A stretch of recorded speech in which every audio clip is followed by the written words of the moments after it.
¿Es pecado volver a casarse siendo cristiano? Esta pregunta ha causado confusión, dolor y hasta divisiones dentro del pueblo de Dios. Muchos creen tener la respuesta, pero solo la palabra puede mostrarnos la verdad completa.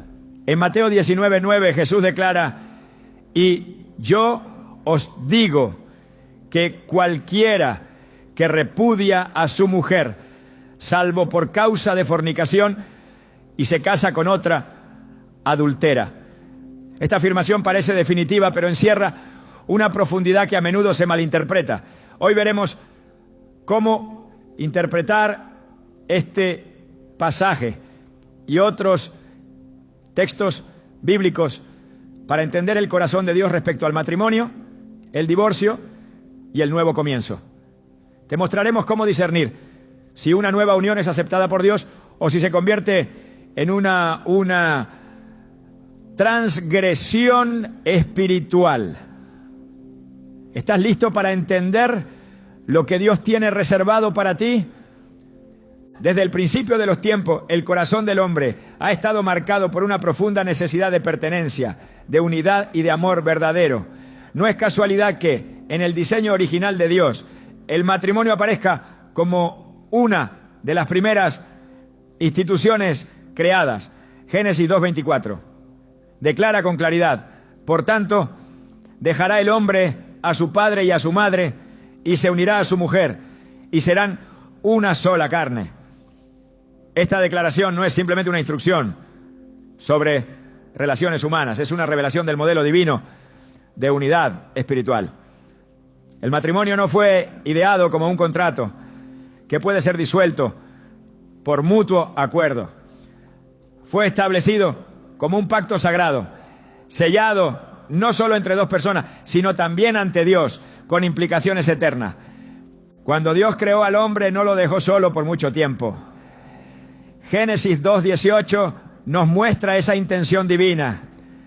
No es bueno que el hombre esté solo. Le haré ayuda idónea para él. En ese acto de crear a la mujer, Dios no solo suplía una necesidad emocional o práctica, estaba revelando que la unión entre hombre y mujer reflejaría su imagen misma, una imagen de amor, entrega y complementariedad. Adán no recibió a Eva como a cualquier compañera, sino como a un reflejo de sí mismo. Esto es ahora hueso de mis huesos y carne de mi carne, exclamó. Desde ese momento, el vínculo conyugal fue instituido como una unidad indivisible, una unión que no debía romperse. Con el paso del tiempo, sin embargo, el pecado distorsionó esa imagen perfecta. Lo que fue creado para ser eterno comenzó a quebrarse por el egoísmo, la dureza de corazón y la falta de obediencia. Jesús mismo reconoció esta realidad cuando al ser cuestionado por los fariseos sobre el divorcio, respondió en Mateo 19:8: por la dureza de vuestro corazón Moisés os permitió repudiar a vuestras mujeres, pero al principio no fue así. Esta frase es profundamente reveladora. Jesús no solo está señalando una concesión mosaica, está apuntando a la diferencia entre la voluntad permisiva de Dios y su voluntad perfecta. El principio permanece inmutable. Lo que Dios unió, no lo separe el hombre. Cuando analizamos la estructura espiritual del matrimonio, descubrimos que no se trata únicamente de promesas hechas en un altar. Es un reflejo del pacto de Dios con su pueblo. En Efesios 5:25-27, Pablo compara la relación matrimonial con la relación entre Cristo y la iglesia.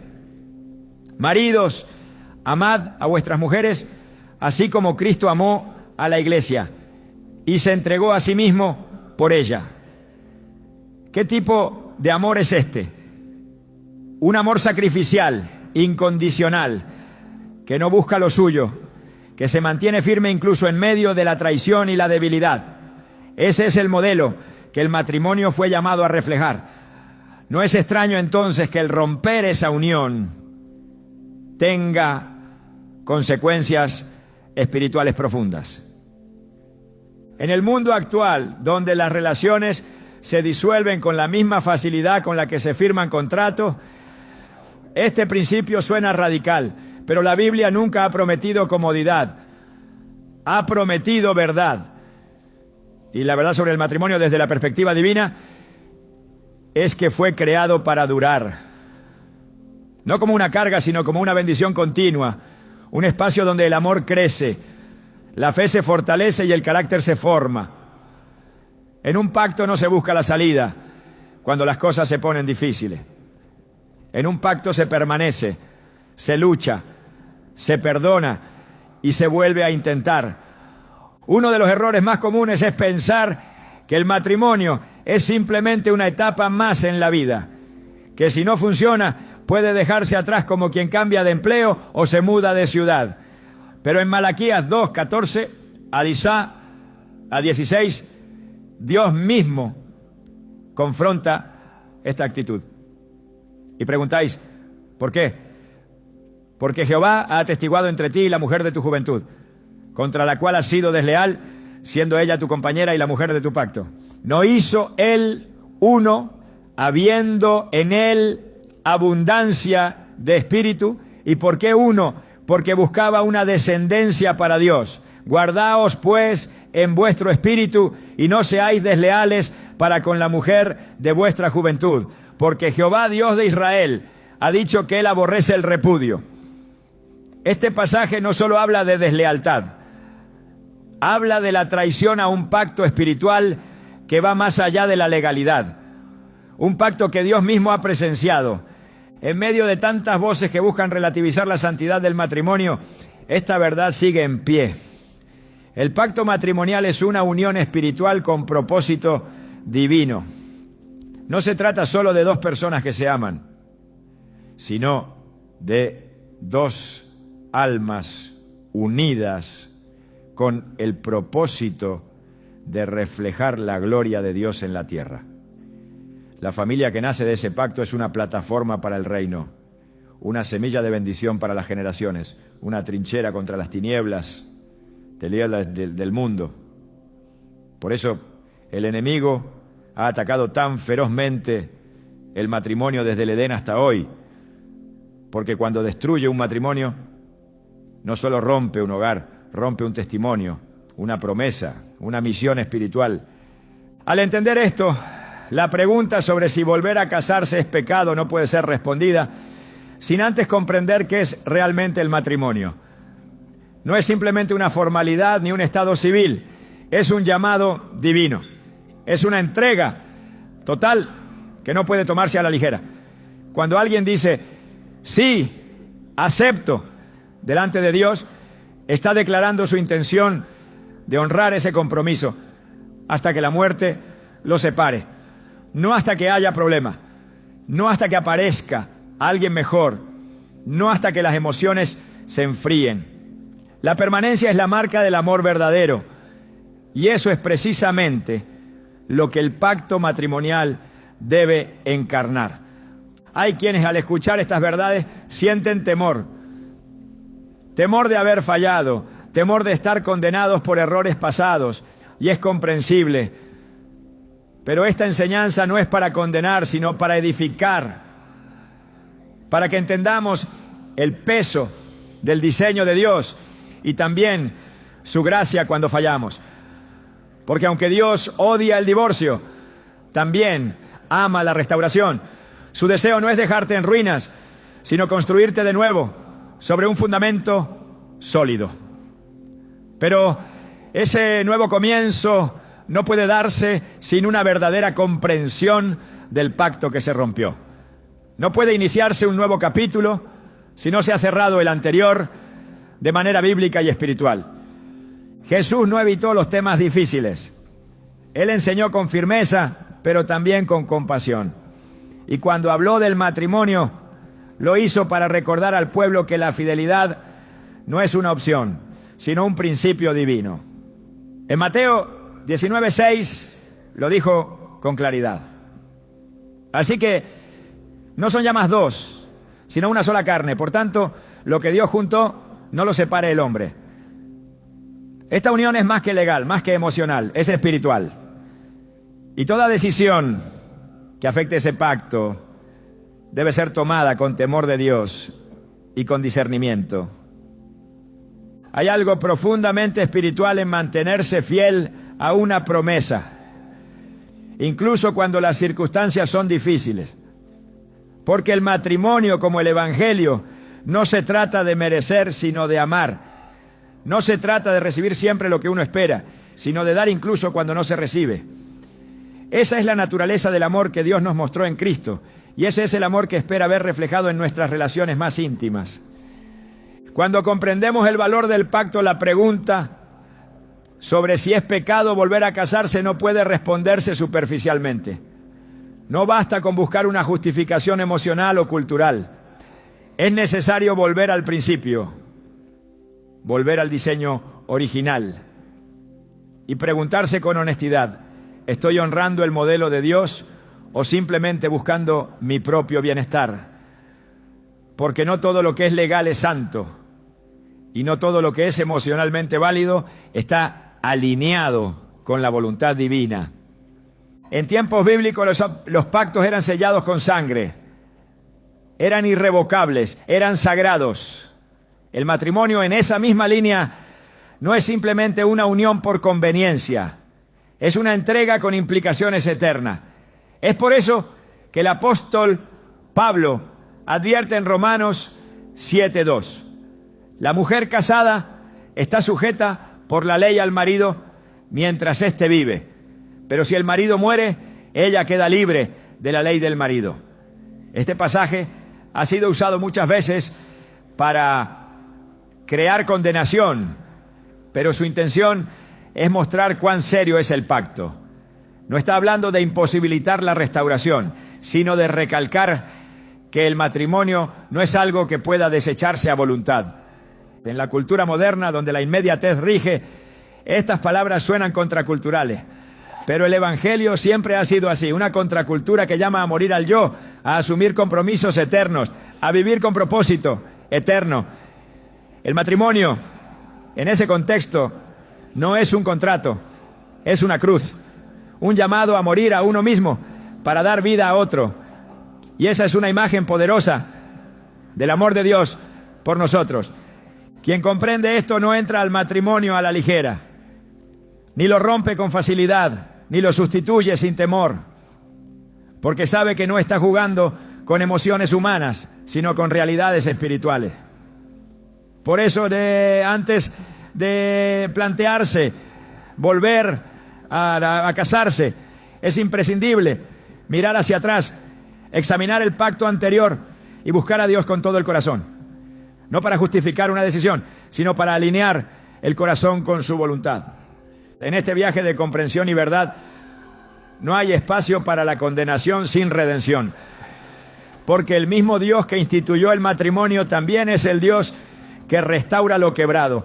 Pero esa restauración solo es posible cuando reconocemos primero el valor de lo que fue roto. Esta es la base sobre la cual todo lo demás en este tema debe edificarse. Una comprensión profunda del matrimonio como un pacto eterno, diseñado no por el hombre, sino por Dios, para reflejar su gloria en la tierra. Y si estás leyendo esto con un corazón herido, con el alma dividida entre el deseo de rehacer tu vida y el temor de estar en pecado, recuerda que este es solo el comienzo. Hoy solo hemos visto el fundamento. Lo que sigue es un camino de discernimiento, de verdad, de gracia y de obediencia. Un camino que no promete respuestas fáciles, pero sí verdades liberadoras. Y es en esa verdad donde comienza realmente la libertad. ¿Estás dispuesto a seguir profundizando? Porque apenas estamos comenzando a entender lo que Dios ha querido mostrarte. Desde las páginas más antiguas de la Escritura, la relación de Dios con su pueblo ha estado marcada por un profundo anhelo de fidelidad. No es un Dios distante ni indiferente a nuestras decisiones. Es un Dios que ama con celo santo, que vela por la pureza de sus pactos y que reacciona con intensidad cuando estos son quebrantados. La Biblia no guarda silencio respecto al divorcio. No lo trata como un error menor, ni como un asunto trivial. Por el contrario, lo presenta como una herida espiritual que rompe el orden que Dios estableció desde el principio. En Malaquías 2:16, una de las declaraciones más fuertes y reveladoras se levanta como una advertencia clara, porque Jehová, Dios de Israel, ha dicho que Él aborrece el repudio. Esta no es una mera expresión de disgusto. La palabra aborrece en este contexto comunica una repulsión profunda, una ofensa directa a la santidad del vínculo matrimonial. No se trata solo de una separación física o legal, es la traición a un pacto sagrado, un reflejo de infidelidad hacia el diseño divino. Malaquías no está hablando a incrédulos ni a naciones paganas, está hablando al pueblo de Dios, a aquellos que habían entrado en alianzas delante del Señor y luego las desecharon por conveniencia o egoísmo. Es un recordatorio solemne de que Dios no observa nuestras decisiones desde la distancia, sino que Él mismo es testigo de cada pacto hecho en su nombre. El texto continúa diciendo: guardaos pues en vuestro espíritu y no seáis desleales. El divorcio no es solo una ruptura relacional, es una manifestación de deslealtad espiritual. No solo hacia la otra persona, sino hacia el Dios que estuvo presente cuando se unieron en una sola carne. Esta perspectiva bíblica no está sujeta a cambios culturales ni a nuevas interpretaciones sociales. Está anclada en la naturaleza misma del carácter de Dios, un Dios de pacto, de fidelidad eterna, que llama a su pueblo a reflejar esa misma fidelidad en sus relaciones. Cuando Jesús habló sobre el divorcio en los evangelios, no suavizó esta visión. En Mateo 19, 3-6, cuando los fariseos le preguntaron si era lícito al hombre repudiar a su mujer por cualquier causa, él respondió volviendo al principio. No comenzó con las leyes mosaicas ni con las costumbres rabínicas. Comenzó con la creación. ¿No habéis leído que el que los hizo al principio, varón y hembra los hizo? Y dijo: por esto el hombre dejará padre y madre y se unirá a su mujer, y los dos serán una sola carne. Luego añadió: así que no son ya más dos, sino una sola carne. Por tanto, lo que Dios juntó, no lo separe el hombre. Esta respuesta no deja espacio para ambigüedades. Jesús no está debatiendo una norma civil, está restaurando la visión original de Dios sobre el matrimonio, recordando que toda separación atenta contra el diseño eterno. Los fariseos, al escuchar esto, replicaron con una pregunta que ha resonado a lo largo de los siglos: ¿por qué pues mandó Moisés dar carta de divorcio y repudiarla? Es aquí donde Jesús revela una verdad que confronta profundamente. Por la dureza de vuestro corazón, Moisés os permitió repudiar a vuestras mujeres, mas al principio no fue así. En esta frase Jesús distingue entre la voluntad permisiva de Dios y su voluntad perfecta. No es que el divorcio sea parte del plan divino, sino que fue tolerado temporalmente por causa del pecado humano. Es decir, la existencia del divorcio en la ley no lo legitima espiritualmente. Fue una concesión por la rebelión, no una validación divina del rompimiento del pacto. Esta respuesta de Jesús tiene un peso teológico crucial. Nos muestra que aunque ciertas prácticas fueron reguladas en el Antiguo Testamento para evitar males mayores, eso no implica que fueran aprobadas en esencia por Dios. El corazón de la enseñanza es claro. El divorcio es un reflejo de corazones endurecidos, incapaces de perdonar, de restaurar, de luchar por lo que Dios ha unido. Y aunque en algunos casos haya razones dolorosas y reales que lo motiven, nunca debe ser considerado como la voluntad buena, agradable y perfecta del Señor. A lo largo de las Escrituras encontramos que Dios mismo utiliza el lenguaje del divorcio para hablar de la infidelidad de su pueblo. En Jeremías 3:8 dice: y vio que por todas las causas por las cuales la rebelde Israel adulteró, yo la había despedido y le había dado carta de repudio.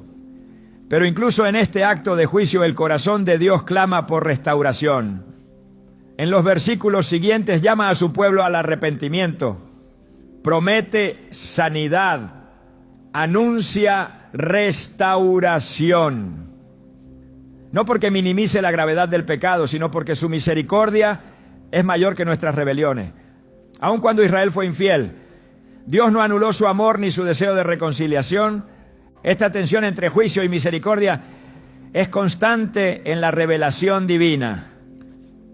Dios odia el divorcio porque rompe su diseño, pero también ama al pecador arrepentido y extiende su gracia a quienes han fallado, no para justificar el error, sino para conducirlos a una transformación profunda.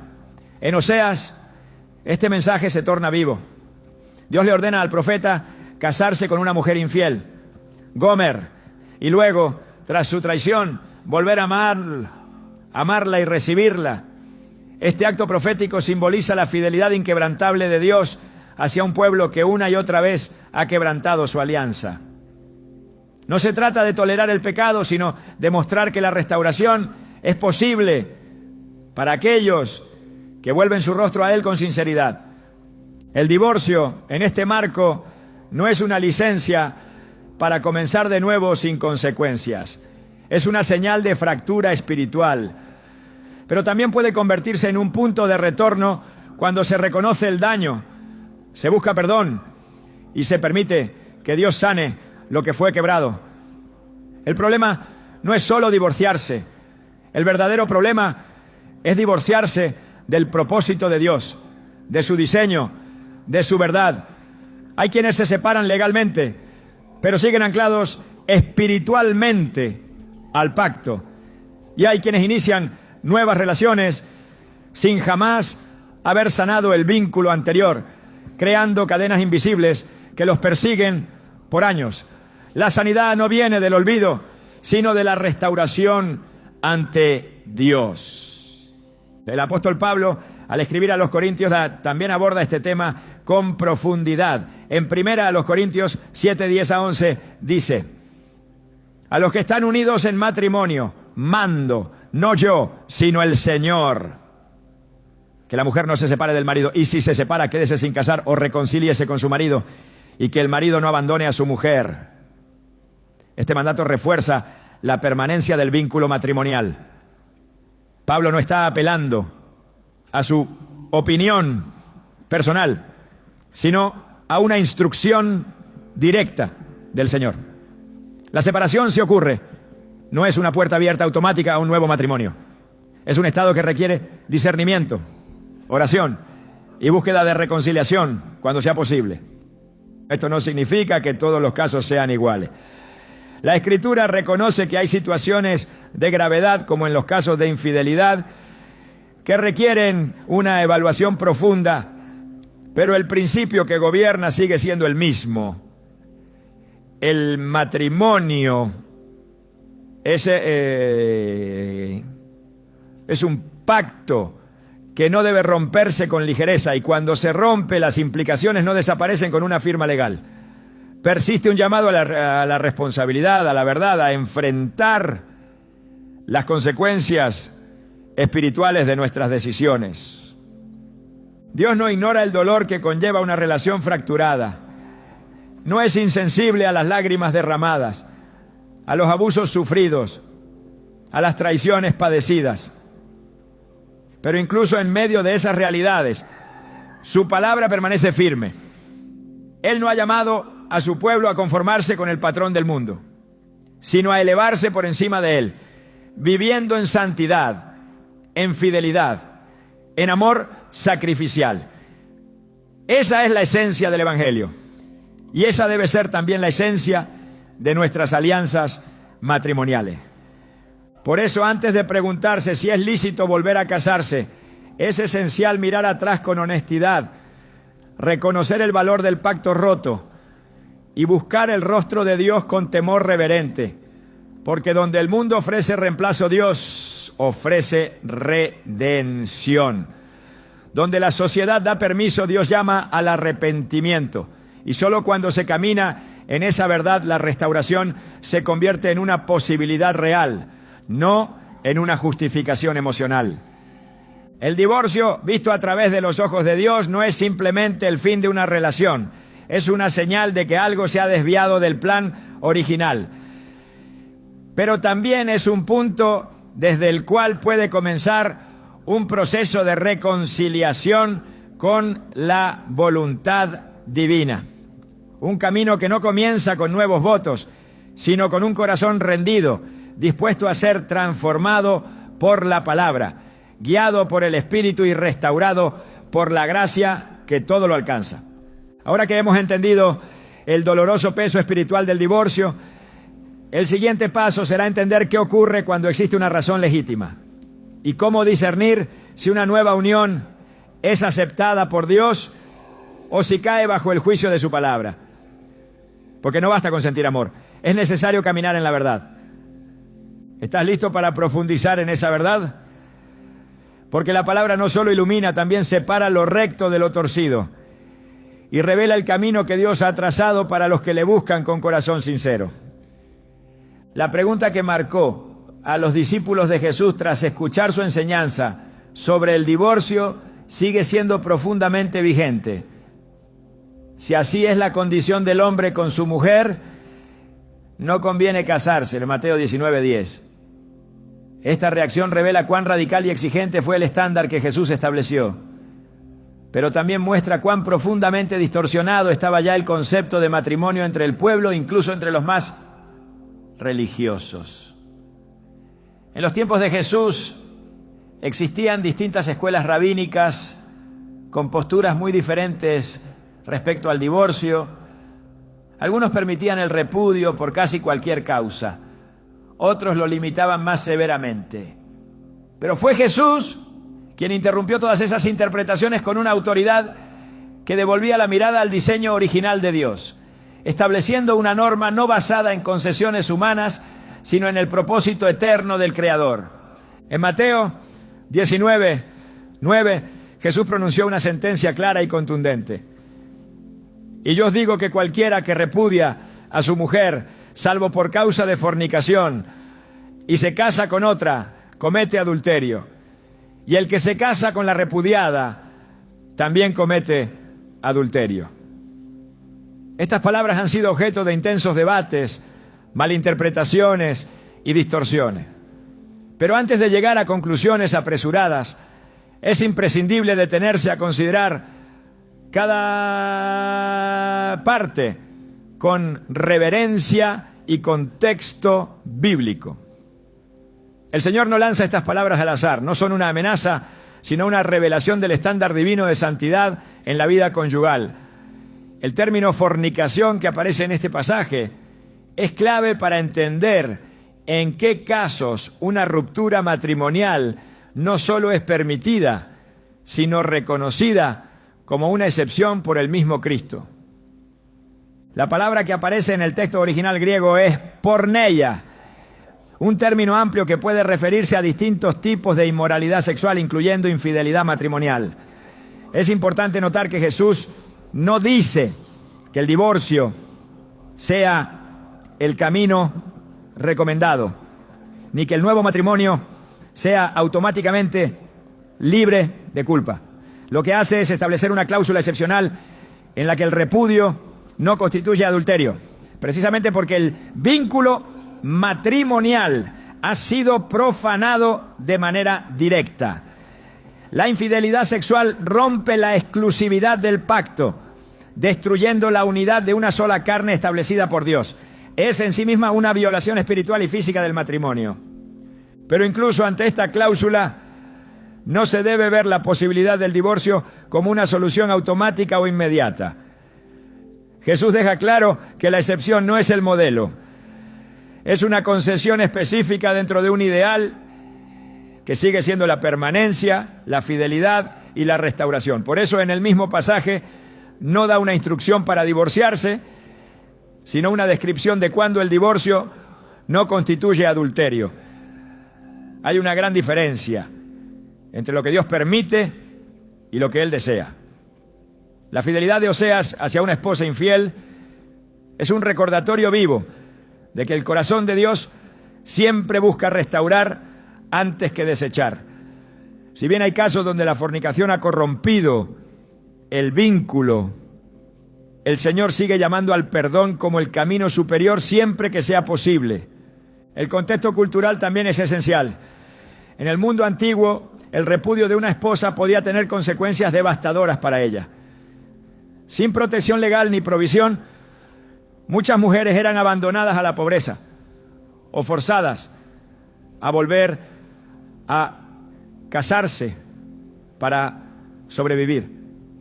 Por eso Jesús no solo está enseñando sobre moralidad, está protegiendo la dignidad y el valor de la persona en el pacto matrimonial. No cualquier motivo justifica una ruptura y no cualquier herida abre la puerta a una nueva relación.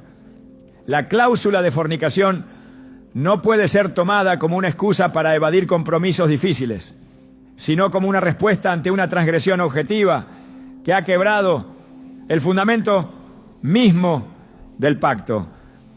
En esta misma línea, Pablo ofrece una enseñanza complementaria en 1 Corintios 7:15. Allí aborda el caso específico de un cónyuge incrédulo que decide abandonar a su pareja creyente. Pero si el incrédulo se separa, sepárese, pues no está el hermano o la hermana sujeto a servidumbre en semejante caso, sino que a paz nos llamó Dios. Este texto no contradice a Jesús, sino que amplía la comprensión del abandono como otra circunstancia excepcional. En estos casos, el creyente no está obligado a mantener el vínculo cuando ha sido abandonado por alguien que no comparte su fe ni su pacto. Sin embargo, tampoco se hace un llamado directo a un nuevo matrimonio, sino a la paz, lo cual implica discernimiento, comunión con Dios y obediencia. El error frecuente es convertir estas excepciones en regla. La Escritura no ofrece una lista de permisos, sino principios que deben ser aplicados con temor y sabiduría. El deseo del corazón de Dios es la restauración, no la separación. Y cuando Jesús habla de la fornicación como causa de ruptura legítima, no está alentando el repudio, sino reconociendo el profundo daño que causa la infidelidad al núcleo espiritual del matrimonio. El acto de unirse a otra persona fuera del pacto original no es simplemente un pecado moral, es una afrenta al mismo corazón de Dios, quien instituyó el matrimonio como reflejo de su pacto con la humanidad. La claridad con que Jesús establece los límites no debe ser vista como rigidez, sino como protección. La permisividad ha destruido miles de hogares bajo el pretexto de la libertad. Pero donde no hay compromiso, no hay reflejo de Cristo. La Iglesia es llamada a vivir en fidelidad, no porque sea fácil, sino porque es el testimonio de lo que Dios ha hecho con nosotros. Así como Él no se divorcia de su pueblo a la primera traición, tampoco nosotros debemos trivializar el compromiso conyugal. La cláusula de fornicación es seria, precisamente porque muestra que solo una ruptura tan profunda del pacto puede abrir una puerta distinta. Y aún así, esa puerta debe ser considerada con discernimiento, oración y dirección espiritual. El matrimonio fue diseñado para ser un espejo del Evangelio. Cristo amó a la iglesia incluso cuando ésta era infiel. Su entrega no se basó en la reciprocidad, sino en el amor sacrificial. Si ese es el modelo, entonces cada creyente que enfrenta una traición debe buscar primero restaurar, perdonar, reconstruir. Y solo cuando eso ha sido imposible, por causa del endurecimiento y la rebelión del otro, puede contemplar el camino de la separación sin cargar con la culpa del adulterio. Esta es la verdad que Jesús enseñó, no una ley dura e inhumana, sino una guía santa que protege el corazón humano de la corrupción de sus propios deseos. El texto no concede libertad para repudiar sin consecuencias. La frase salvo por causa de fornicación no es una licencia general para justificar una segunda unión en cualquier contexto. Debe haber evidencia clara de que el pacto fue violado de forma definitiva, no una interpretación emocional de los conflictos. La fornicación de la que habla Jesús no es un desacuerdo, ni una crisis, ni una falta de comunicación. Es una transgresión directa que rompe el lazo espiritual. Incluso entonces la posibilidad del perdón debe ser considerada.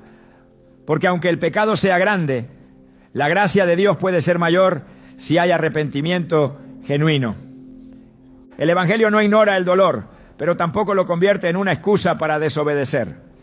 A través de toda la Escritura vemos que Dios no trata con ligereza los votos hechos delante de Él. En Números 30:2 se afirma: cuando alguno hiciere voto a Jehová, no quebrantará su palabra, hará conforme a todo lo que salió de su boca. El matrimonio no es una promesa entre dos, es una palabra dada delante del trono de Dios. Y aunque existan condiciones que eximan de la culpa del adulterio en caso de nueva unión, esto no debe ser usado como argumento para escapar de la responsabilidad ni del compromiso que un día se asumió. Lo que se espera del creyente no es una aplicación superficial de excepciones, sino una búsqueda sincera de la voluntad de Dios. Una persona que ha sido herida por la infidelidad de su cónyuge debe preguntarse no solo si puede rehacer su vida, sino si eso honra a Dios. Si ha buscado primero la restauración, si ha sanado el alma antes de abrir un nuevo capítulo. Porque cuando Jesús habló de volver a casarse tras el repudio, lo hizo con una advertencia solemne, sin causa legítima. Esa unión es adulterio. Y el adulterio, aunque socialmente aceptado, sigue siendo una ofensa grave delante del cielo. La Iglesia no puede ajustar el mensaje del reino para acomodarse a las emociones. Debe anunciar la verdad con gracia, pero sin comprometer la santidad. Quien ha pasado por una ruptura debe ser pastoreado, no desechado. Pero también debe ser instruido, no complacido. Porque solo la verdad hace libres y solo la obediencia trae paz duradera. Las excepciones existen, pero son precisamente eso, excepciones.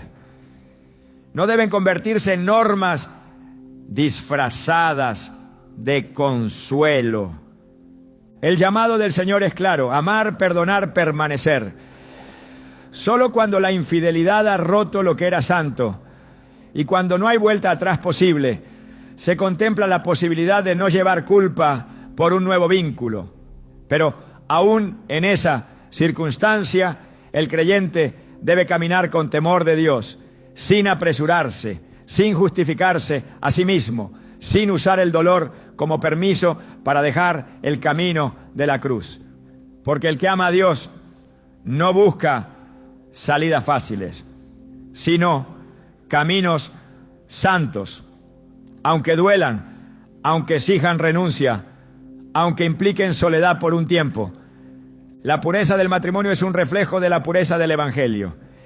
Y quien ha sido llamado a vivir para Cristo no puede tratar con liviandad un pacto que representa la unión entre el cielo y la humanidad. Las palabras de Jesús en Mateo 19:9 no son un arma de juicio, pero tampoco son un alivio superficial. Son un espejo que revela cuánto valora Dios la fidelidad. Si alguien ha sido víctima de fornicación, no es culpable por desear justicia. Pero esa justicia no debe convertirse en venganza emocional ni en escape espiritual. Debe conducir a una rendición mayor, a una búsqueda más profunda de Dios, a una decisión que no nazca del impulso, sino de la guía del Espíritu Santo. Cada palabra de este pasaje exige una respuesta. No te apresures a interpretar según tu necesidad. Pide luz, pide dirección, pide sabiduría. Porque en este tema, más que en muchos otros, se pone a prueba si realmente somos guiados por la palabra o por nuestros propios deseos. Solo quien se rinde por completo a la voluntad de Dios podrá discernir si su camino está en la restauración, en la espera o, en casos específicos, en un nuevo comienzo.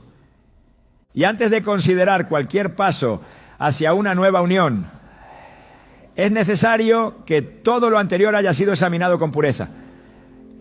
Porque si no ha habido fornicación comprobada y si no ha existido un proceso de restauración buscado con sinceridad, entonces cualquier nuevo vínculo entra dentro de lo que Jesús llamó adulterio. Y el adulterio, aunque justificado por las emociones humanas, sigue siendo pecado ante Dios. La palabra no está para darnos excusas, sino para guiarnos en el camino estrecho. Y ese camino siempre comienza en la obediencia.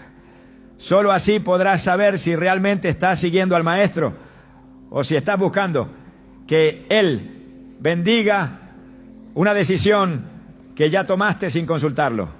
A la luz de su verdad, toda motivación queda al descubierto. ¿Es tu deseo nacer del espíritu o del alma? ¿Es tu decisión respuesta a la dirección divina o escape del dolor? No hay decisión más delicada que aquella que afecta tu pacto espiritual, porque en ella se juega no solo tu presente, sino tu testimonio eterno. La cláusula de fornicación no es una puerta abierta, sino una advertencia. No se trata de lo que puedes hacer, sino de lo que Dios aprueba. Y si tu mayor anhelo es agradar al Señor, entonces cada paso debe estar sometido a su palabra, no a tu deseo. Solo así hallarás paz. Solo así caminarás con seguridad. Solo así vivirás verdaderamente bajo su favor. Cuando Jesús dijo que el que se casa con una mujer repudiada comete adulterio, no lo hizo para sembrar condenación sin esperanza, sino para revelar la seriedad del pacto matrimonial a los ojos de Dios. Estas palabras, lejos de ser un muro infranqueable, son una invitación a mirar el corazón del Evangelio. Porque aunque la transgresión sea grave, la gracia nunca deja de ser más profunda. Pero esa gracia no anula el orden divino. La palabra de Dios no contradice su justicia por mostrar compasión. Ambas caminan juntas. Y es solo al entenderlas en equilibrio que se puede discernir si un nuevo comienzo está bajo la aprobación del cielo o marcado por una ruptura no resuelta, ¿no? La restauración no puede construirse sobre el autoengaño.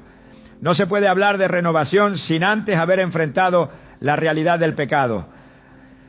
Cuando Jesús perdonó a la mujer sorprendida en adulterio, no negó su falta. Le dijo, vete y no peques más. Juan 8:11. El perdón fue real, pero vino acompañado de un llamado a un cambio de vida. Del mismo modo, cualquier nuevo matrimonio que busque agradar a Dios debe nacer de un corazón arrepentido, de una conciencia limpia, de una disposición total a vivir en obediencia. Porque si no ha habido verdadera confesión, si no se ha renunciado a la desobediencia pasada, cualquier intento de volver a comenzar será solo una continuación del error anterior. El adulterio no se convierte en bendición por el paso del tiempo, ni una unión nacida fuera del orden de Dios se transforma por costumbre. Lo que inicia con desobediencia necesita pasar por un proceso de arrepentimiento real, donde se reconoce el pecado, se pide perdón y se somete cada paso futuro al juicio de la palabra. En 2 Corintios 7:10, Pablo declara, la tristeza que es según Dios produce arrepentimiento para salvación, de que no hay que arrepentirse. Pero la tristeza del mundo produce muerte. Esta distinción es crucial. El remordimiento no basta. Tiene que haber transformación. Tiene que haber evidencia de que la vida entera ha sido rendida al señorío de Cristo. Cuando una persona se pregunta si puede volver a casarse, La respuesta no puede depender solo de las circunstancias, sino del estado de su alma delante de Dios. Porque la restauración no es un derecho automático, es una gracia que fluye cuando el corazón se alinea con la verdad. Dios puede perdonar incluso el pecado más profundo, pero no lo hace para que el hombre continúe en su propio camino.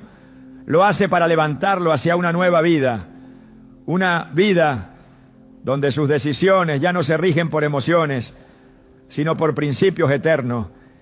En Romanos 6, 1-2, Pablo hace una pregunta directa. ¿Perseveraremos en el pecado para que la gracia abunde? En ninguna manera, porque los que hemos muerto al pecado, ¿cómo viviremos aún en él?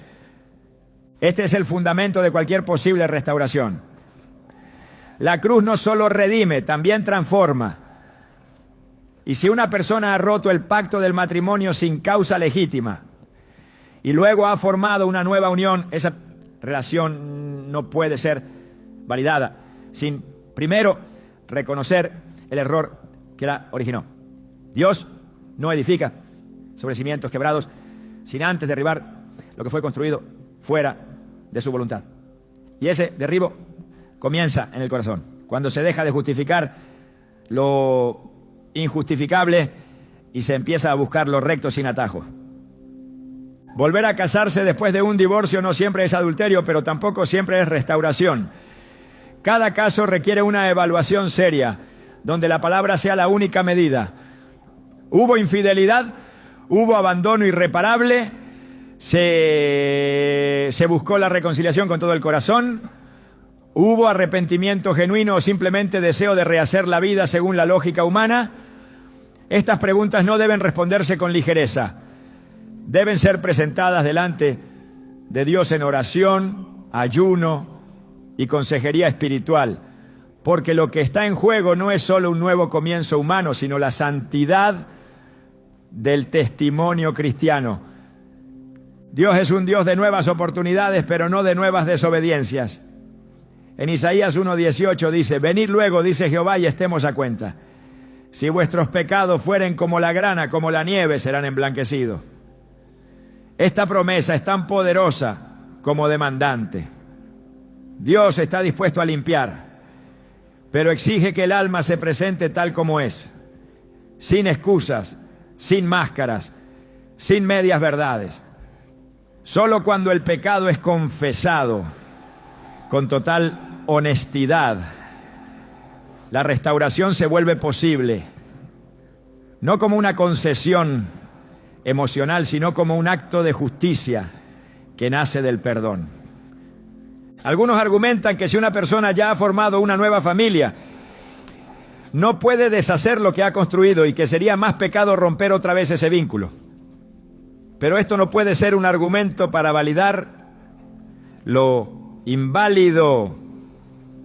El juicio de lo correcto no depende del daño que pueda causar la verdad, sino de la verdad misma.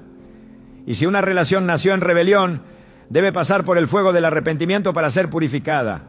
Solo entonces Dios puede traer orden, paz y dirección. En todo este proceso, el objetivo no es castigar, sino restaurar la imagen de Dios en la vida del creyente. No se trata de vivir bajo condenación, sino bajo convicción. El Espíritu Santo no produce culpa paralizante, sino luz que guía. Y esa luz no bendice lo que Dios no aprueba, solo ilumina el camino hacia lo que Él ha establecido. Por eso, antes de volver a casarse, el alma debe preguntarse con temor: ¿he sido lavado por esa luz? ¿He dejado atrás toda forma de justificación humana? ¿Estoy dispuesto a obedecer incluso si la respuesta de Dios no es lo que yo esperaba? El Señor no se complace en los sacrificios vacíos. No quiere religiosidad, quiere obediencia. Y si hay obediencia, habrá restauración. No necesariamente en la forma de una nueva relación, pero sí en la forma de una paz duradera que solo Él puede dar. La obediencia puede llevar a un nuevo matrimonio bendecido, pero también puede llevar a una vida de soltería consagrada. si ese es el camino que honra a Dios en cada caso específico. Lo importante no es el estado civil, sino el estado del alma. No es si estás acompañado, sino si estás en la voluntad de Dios.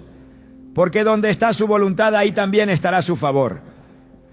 Y ese favor es mejor que cualquier plan humano. El corazón humano es profundamente hábil para convencerse a sí mismo cuando el deseo es fuerte y la verdad incomoda. Muchas veces la pregunta no es si Dios ha aprobado una nueva relación, sino si el alma ha buscado honestamente su dirección antes de tomar decisiones. Cuando alguien ha atravesado el dolor del divorcio y considera volver a casarse, no basta con sentirse libre emocional o legalmente. Es indispensable discernir si esa decisión cuenta con la aprobación del cielo. Porque lo que el hombre aprueba en su lógica puede ser reprobado por Dios en su santidad. El primer paso no está en los sentimientos, sino en el espíritu. La paz verdadera no se fabrica. Filipenses 4:7 declara que la paz de Dios, que sobrepasa todo entendimiento, guardará vuestros corazones y vuestros pensamientos en Cristo Jesús. Esta paz no se origina en la ausencia de conflicto, ni en el cumplimiento de un anhelo, sino en una profunda armonía con la voluntad divina.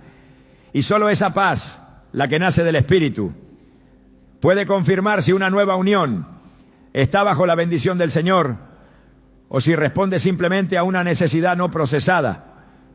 Cuando el deseo de rehacer la vida nace del vacío, la urgencia puede disfrazarse de convicción, pero el que camina en obediencia aprende a detenerse, aprende a esperar, aprende a callar el ruido de las emociones para escuchar la voz que no se impone, pero nunca miente. Dios no guía a través del apuro, su dirección no llega para apresurar el alma, sino para alinear el corazón con su palabra. En Proverbios 3, 5 a 6 se establece una instrucción que no pierde vigencia. Confía en Jehová con todo tu corazón y no te apoyes en tu propia prudencia. Reconócelo en todos tus caminos y Él enderezará tus veredas. Si esta verdad guía las decisiones, entonces no habrá lugar para justificaciones humanas, no solo para obediencia sencilla. No toda puerta abierta viene de Dios, no toda conexión aparente es un llamado divino.